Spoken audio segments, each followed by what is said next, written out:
আমি তো বলি আমার জাতি যদি কিচ্ছু না করতো, সারাদিন পরে ঘুমানোর সময় যদি হাত দুইটা উঠায় আর চোখের একটু পানি ছেড়া বলতো, মালিক এত বড় সংসার, এত যাই ঝামেলা সব সামনে নিয়ে সারা দিন তোর কাছে আসতে পারি নাই, এখন ঘুমাইতে চললাম, সকালে যদি উঠাস তাইলে উঠবো, নাইলে চির নিদ্রা হয়ে যাবে। কেননা ঘুম তো মৃত্যুই, ঘুম তো মারা যাওয়াই, নাইলে ঘুমের থেকে ওঠার দোয়া এটা কেন হবে? আলহামদুলিল্লাহিল্লাযী আহইয়ানা বাদা মা আমাতানা ওয়া ইলাইহিন নুশুর।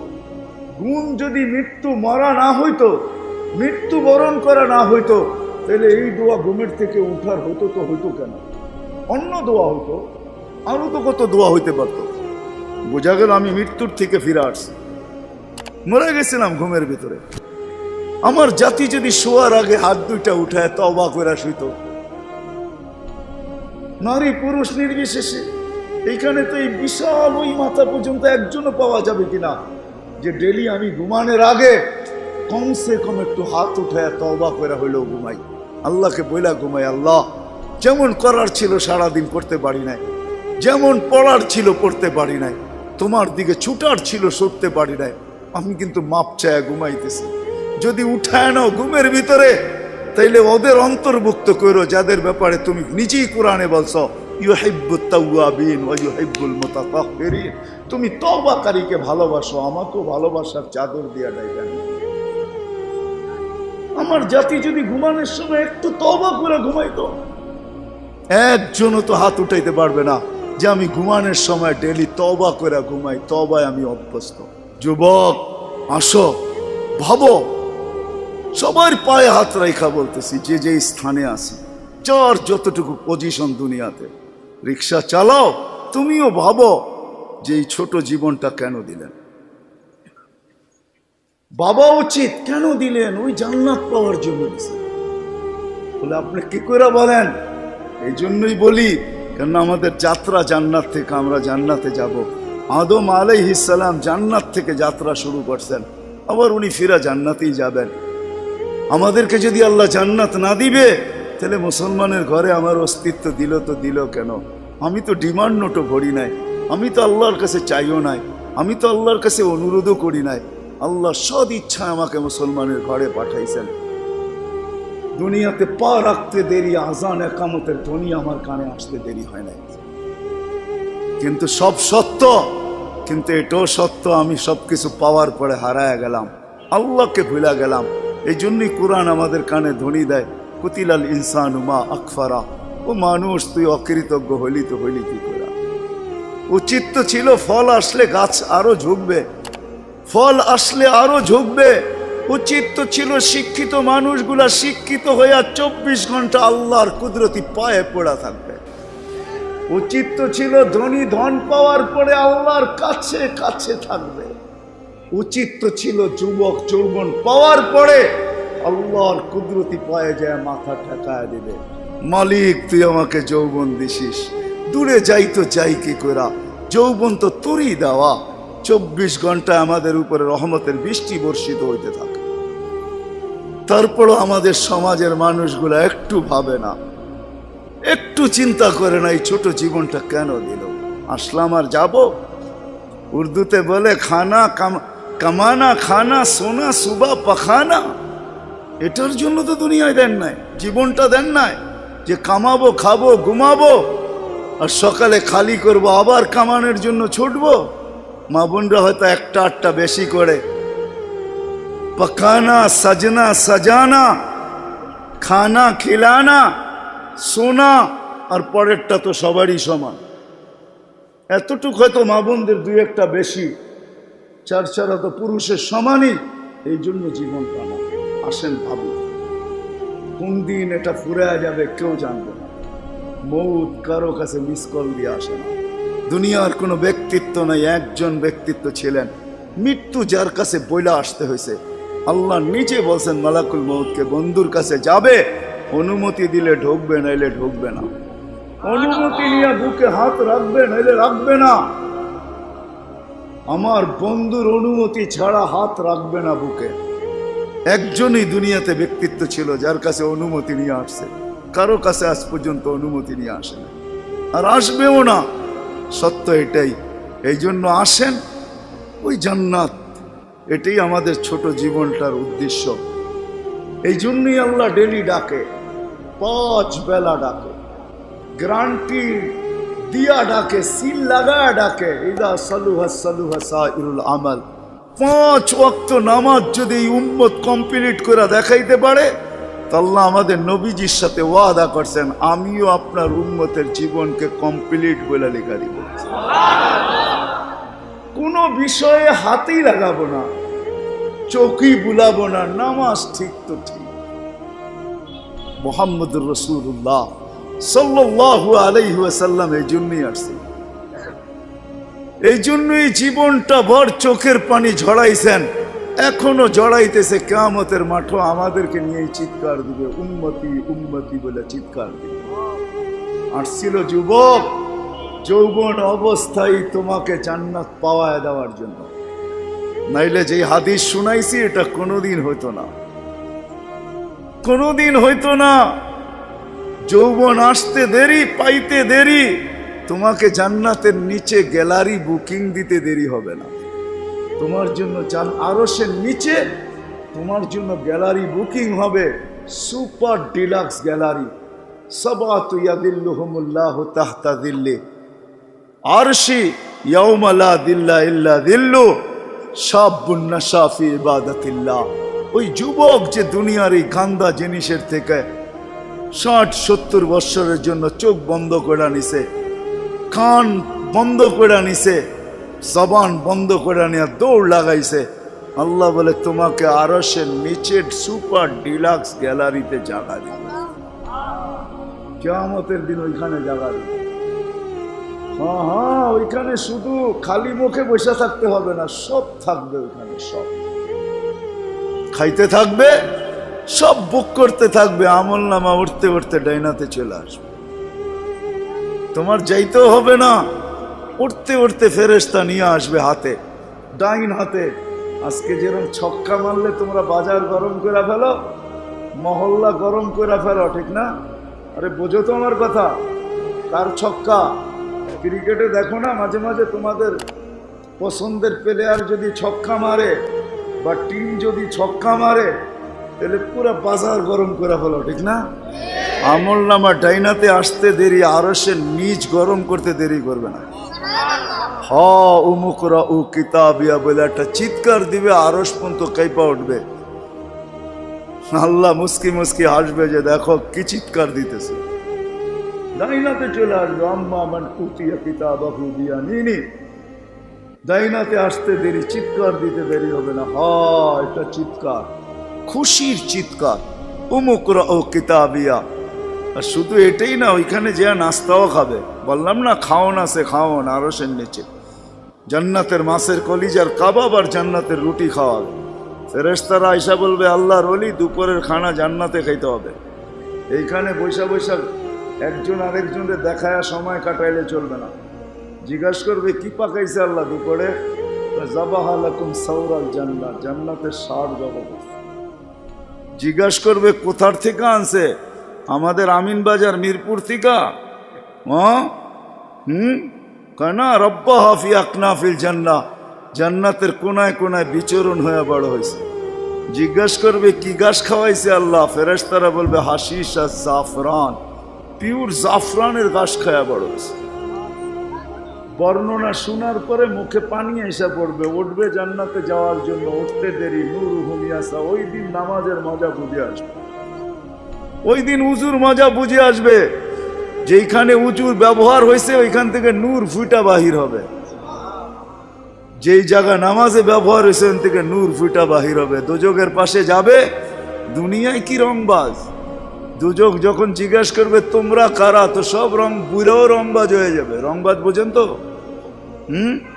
দুজকের পরিচয় দিবে, চিনো না বুঝি আমার ঘরে? হ্যাঁ চিনো না?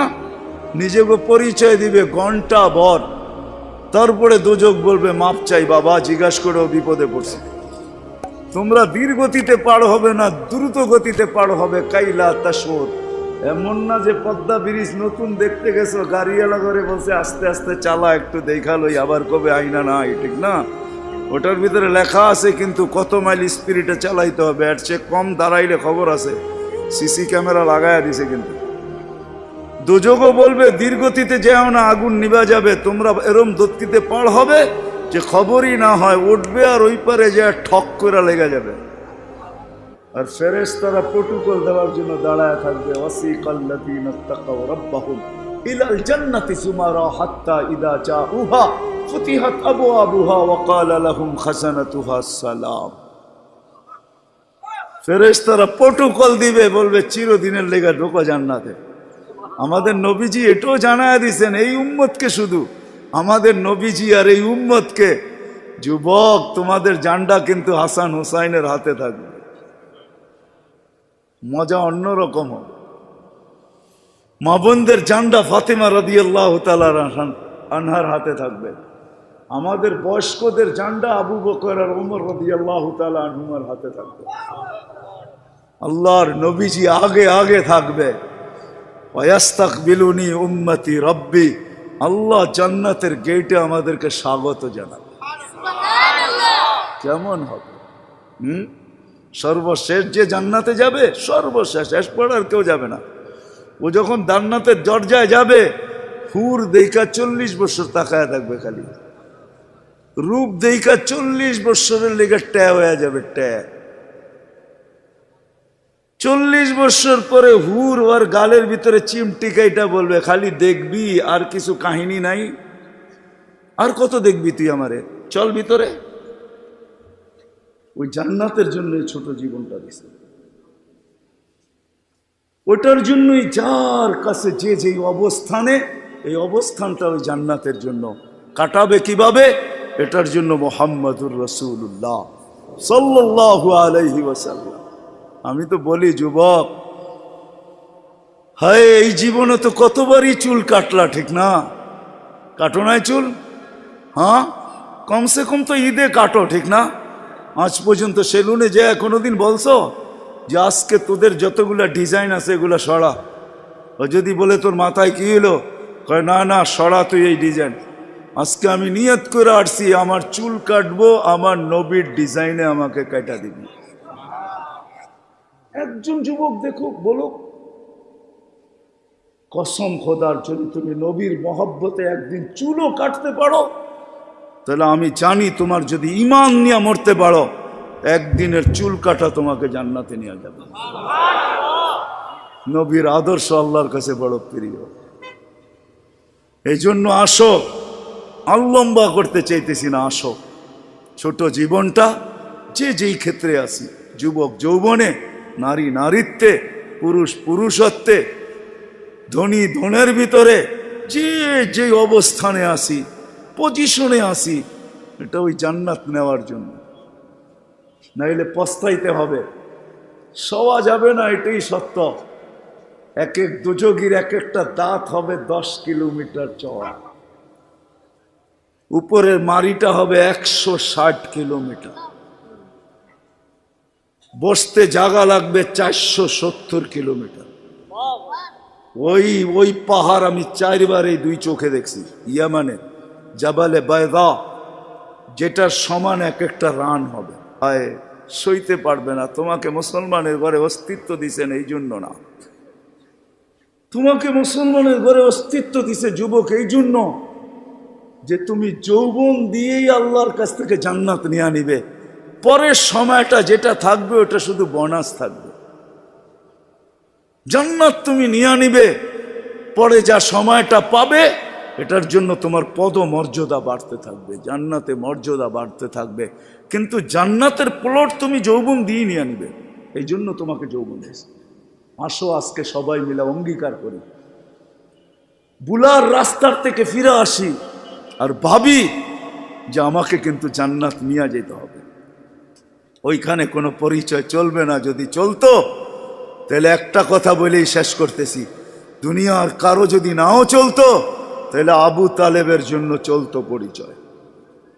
আবু তালেবের চলতো, যেই নবীর পিঠের ছোঁয়া পাইলে ভাগ্য খোলে, আল্লাহর রসুল খেজুর গাছে পিঠ লাগায় জুমার খুতবা পড়তেন। যেই দিন মেম্বরে উঠছেন, পা রাখছেন, খেজুর গাছ বাচ্চার মতো ফুফায় ফুফায় কাঁদতেছিল, বিলাপ করতেছিল, আমাকে বঞ্চিত করলেন কেন? পেটের ছোঁয়া দিতেছিলেন, ধন্য হইতেছিলাম, কেন বঞ্চিত করলেন? মেম্বরে কেন পা দিলেন? আল্লাহর রসুল সান্ত্বনা দিতে দিতে এই পর্যন্ত সান্ত্বনা দেওয়ার পরে কান্না থামছে যে তোকে আমি জান্নাতে নিয়ে যাব। দুনিয়াতে তুই খেজুর খাওয়াইতে পারিস না, তুই জান্নাতে খেজুর দিবি, আমি খাবো। ওই আবু তালেবই আল্লাহ রসুলের ছোঁয়ায় ধন্য হতো। 44 বৎসর চাচার সিনায় থাইকা বড় হয়েছেন। 44 বৎসর পর্যন্ত চাচার সিনায় ছিল। ও যুবক, আমি চুল কাটার কথা এই জন্য বলতেছিলাম। আনাস ইবনে মালিক রাদিয়াল্লাহু তাআলা আনহু বলেন, আল্লাহর রসুল আমার ঘরে আসছে, আমি দস্তরখান বিছায়া দিছি, খাইছেন, দস্তরখান দিয়ে হাত মুছছেন। ওই দিন থেকে নিয়ে আজ পর্যন্ত যতদিন বেঁচে থাকবো দস্তরখানকে পানি আর সাবান দিয়ে আমি পরিষ্কার করি না, আর করবো না। যখনই ময়লা হয় আমি আগুনে নিক্ষেপ করি, আগুন ময়লা খায়া ছাই করে ফেলে, আমাকে চকচকে দস্তরখান ফেরত দেয়। একটা সুতাও জ্বালানোর ক্ষমতা রাখে না। যেই রসুলের হাতের ছোঁয়া পাইলে দুনিয়ার আগুন, দুনিয়ার সুতা পড়তে পারে না। তুমি যদি ওই রসুলের স্টাইলে চুল কাটো তো দুজক তোমাকে ধরবে, তো ধরবে করতে পারে। আমার কাছে লজিক আছে, যুক্তি আছে। আসো, কোনো পরিচয় চলবে না, চলবে শুধু মুহাম্মদুর রাসূলুল্লাহ, তার আদর্শ চলবে। এই জন্য আসেন, ওয়াদা করি আজকের থেকে যে আমি আমার জীবনটাকে আল্লাহর রসুলের আদর্শে যে জায়গায় আছি, গরিব গুরবতের ভিতরে থেকে, হায় গরিব তো ভাবে দুনিয়াও পেলাম না, আমিও ভাবি গরিব দুনিয়াও পাইল না, আখেরাত যেন হাতছাড়া না হয়। কিয়ামতের মাঠের আধিপত্য গরিবদেরই থাকবে। একটাই সম্প্রদায় কিয়ামতের মাঠে যাদের হিসাব কিতাব হবে না, কানে কানে ফেরেশতা বলবে ইনতালিকু ইলাল জান্নাতি বিগাইরি হিসাব ওয়ালা কিতাব, তোমাদের হিসাবও নাই কিতাবও নাই, চলো জান্নাতে চলো। এই জন্যই আল্লাহ রসুল গরিবদের ভিতরে উঠতে চাইছেন। অহশুরনি ফি জুমরাতিল মাসাকিন, হিসাব কিতাব নাই। শুধু এইখানেই শেষ না, আল্লাহ বলবে তামাত্তাউ 500 আম হাত্তা ইয়াদখুলাল আগনিয়া, দুনিয়াওয়ালারা দুনিয়ায় ভোগ করছে 60-70 বৎসর, তোদেরকে দেখায় দেখায়, তোরা খাবি 500 বৎসর ওদেরকে দেখায় দেখায়। 500 বৎসর পরে ধনীদেরকে যেতে দিবে, এই পাশে বসায় রাখবে, বলে বসো আর দেখো ভিতরে কি করে। গরিব বড় বড় বার্গার লইব, 2 হাতে ধরে টানবো আর খাইব। বড় বড় গ্রিল লইব, দুনিয়ার যত খানা জান্নাতের এটা লইব, আর লম্বা লম্বা টান দিব আর দেখাইব আর চোখে টিপি দিব। কি বেরিয়েছেন কেন? ঠিক না? আমি তো মাঝে মাঝে বলি, হুজুররা কি বলবে জানি না, হুরেরও যদি আয়ে বলবো পরে অনেক সময় আছে তোর লোকে দেখা করার, যা এখন 500 বছর খাওয়ার অনুমতি দিছে, দুনিয়ার 60টা মিটায় লই, 500 বছর খায়া লই, পরে দেখা করবো বাগেন থেকে। হুরের কাছেও যাবে না। আল্লাহ ওই গরিবকেও ওই ক্ষেত্র দিছেন, ধনীর জন্যও দিছেন। ধনীর জন্য যে দেন না এমন না, তাহলে ফুসাইল ইবনে ইয়াজ রহমতুল্লাহ আলাইহি বলতেন না, আমাদের সমাজের বিত্তশালীরা যদি গরিবের বাড়িতে যায় আর যা তালাশ করে কার ঘরে কি পাক হইল কি হইল না, আল্লাহর রসুল বলে তুবাল আমির আলা বাবিল ফকির, এর চেয়ে উত্তম ধনী কেউ নাই যে গরিবের দরজায় যায় খটখটায়। ফুজাইল ইবনে ইয়াজ বলে তুমি 1 লোকমা ক্ষুধার্তের মুখে উঠায় দিবা, লোকমাতুন ফি বাতনিন যায় খায়রুম মিন বিনাই জামে, একজন আল্লাহর ঘর বানায় যা না পাবে, তুমি গরিবের ক্ষুধার্তের মুখে 1 লোকমা উঠায় দিয়ে এর চেয়ে বেশি সওয়াব পাবে। আল্লাহর ঘর বানাইলে জান্নাত পাওয়া যায়, গরিবের মুখে 1 লোকমা খানা উঠায় দিয়েও জান্নাত পাওয়া যায়। হাদিসে কুদসি আছে, আল্লাহ বলে আমি ক্ষুধার্ত ছিলাম, তুমি কেন খাওয়াইলে না? তো বান্দা বলবে আপনি, সুবহান, আপনি আবার ক্ষুধার্ত? তা আল্লাহ মানুষ সামনে নিয়ে আসবে, এ ক্ষুধার্ত ছিল, তোমার কাছে হাত পাচ্ছে, তুমি ধাক্কা দিয়া বাহির করে দিছো, একে খাওয়াইলে আমাকে খাওয়ানো হতো। জিজ্ঞেস করেন হাদিস আছে না নাই? আমি কাপড়হীন ছিলাম, তুমি কেন আমাকে কাপড় পরাইলে না? ধনীকেও ধন দিছেন এই জন্য, শিক্ষিতকেও শিক্ষা দিছেন এই জন্য। আসেন, অর্জন করব তো, শিখবো তো, পাক্কা ওয়াদা? নামান সর্বশেষ ওয়াদা, আজকের থেকে নামাজ ছাড়বো না। ওয়াদা, কিন্তু ওয়াদা হইলে উঠান, নাইলে উঠান না। আজকের থেকে নামাজ কোনো মতে ছাড়বো না। আর সর্বশেষ কথা, আলেম ওলামাদের কাছ থেকে শিখ।